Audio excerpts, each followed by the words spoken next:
Poverty, poverty, poverty. As a developed society, we are either devastated or desensitized by the images of poverty flashed all over our television, computer, or tablet screens.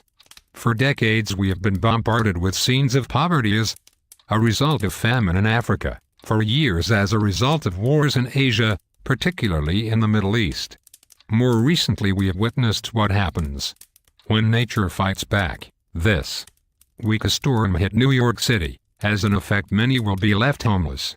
New homes for as many as 40,000 will be needed. A few may fall into poverty. Even as of the 24th of February 2012, New Orleans is on a mission to raise thousands of properties abandoned after Hurricane Katrina. Many of these homes are in neighborhoods where the poor and minority residents were mostly situated. This, the result of a hurricane 7 years ago. So, when discussing a problem such as poverty, it is hard to imagine we are talking about the United Kingdom. Here, in Britain, we of course do not suffer from truly violent storms. We no longer have famines devastating food supplies, and as far as getting on, the four home nations rob along much better than other parts of the world. When the Sex Pistols sang "Anarchy for the UK," it's coming sometime, and maybe in 1976, it is somewhat hard to comprehend how we would actually be discussing poverty in the UK, appearing now, and definitely in 2012. Poverty, on a scale equaling Dickensian times, is probably no more than a street away in any town or city within Great Britain. However, this poverty is politically constructed. The poverty we witness within the UK today is a result of policies undertaken by successive British governments. Policy is what a government adopts to address, tackle, or reduce a social problem like poverty. Government policy can be adopted or adjusted through research and study done by sociologists. Studies that have been used to influence government policy making are Charles Murray's The Underclass and the Underclass Plus 10, Peter Ken was addressing in Work Poverty. 2008, and Oxfam's Janet Veitch and Fran Burnett, A Gender Perspective on 21st Century Welfare Reform. 2010. Townsend defines social policy as the underlying as well as the professional rationale by which social institutions and groups are developed or created to ensure social preservation or development. Social policy is not only concerned with the values and principles which are developed through consultations, but also with the manner in which they are processed or delivered, and the evaluation of any outcome which may arise. 70 years ago, in 1942, a Liberal politician, William Beveridge, was set the task of finding out what kind of Britain people wanted to live in after the war. He suggested there were 5 giants on the road to Reconstruction. Beveridge argued that many people were deprived and poor. To combat this, he identified 5 issues that needed to be tackled in order to make a better Britain. To achieve his aims, Beveridge proposed the introduction of a welfare state. The 5 giants he identified were poverty, disease, ignorance, squalor, and idleness. In order to combat these, Beveridge proposed setting up the welfare state with Social Security, a national health service, free education, council housing, and full employment. In the years that followed, the Labour government tried to make this vision come true by creating specific acts. Successive governments learned how to keep the economy vibrant by increasing public spending.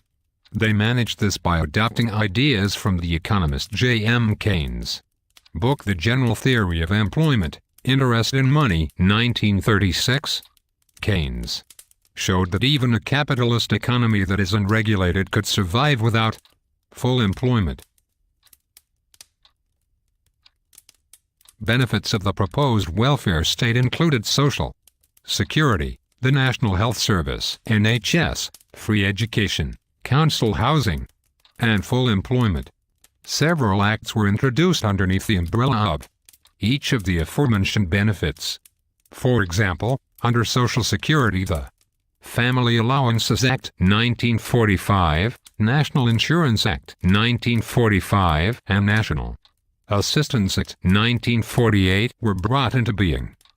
These acts guaranteed monies towards the upkeep of children, pay whilst being ill or after injury at work, and a benefit scheme for anybody in need. The last act was lauded as the last defense against extreme poverty by the Times.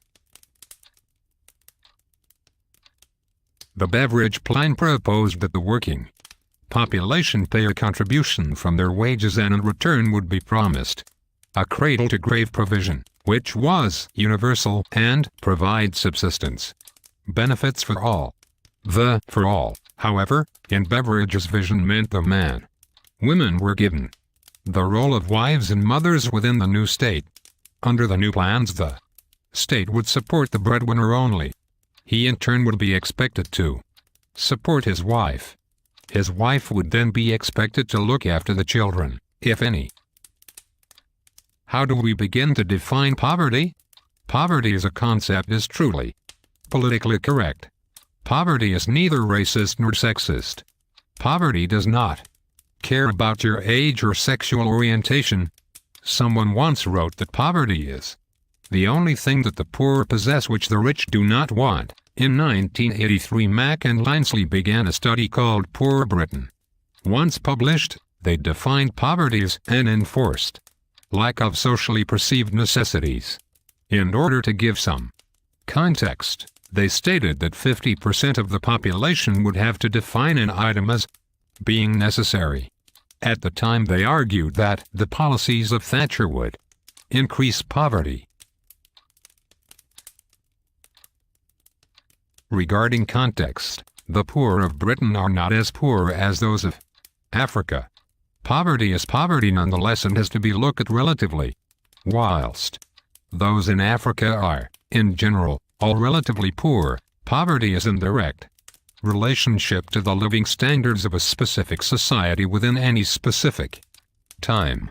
Given this definition, we can look centuries back when Adam Smith described necessities as not only the commodities which are dispensable but what the custom of that country considers it decent to go without. According to Peter Townsend, this is relative poverty and one of two models of poverty. Another model of poverty is absolute poverty. This depends on defining a basic standard of living required by any person's biological needs. A person must fall below this minimum level in order to be described as living in absolute poverty. According to Oppenheim, Ronto commented, though, that this was absolute minimum not by any means constitutes a reasonable living wage.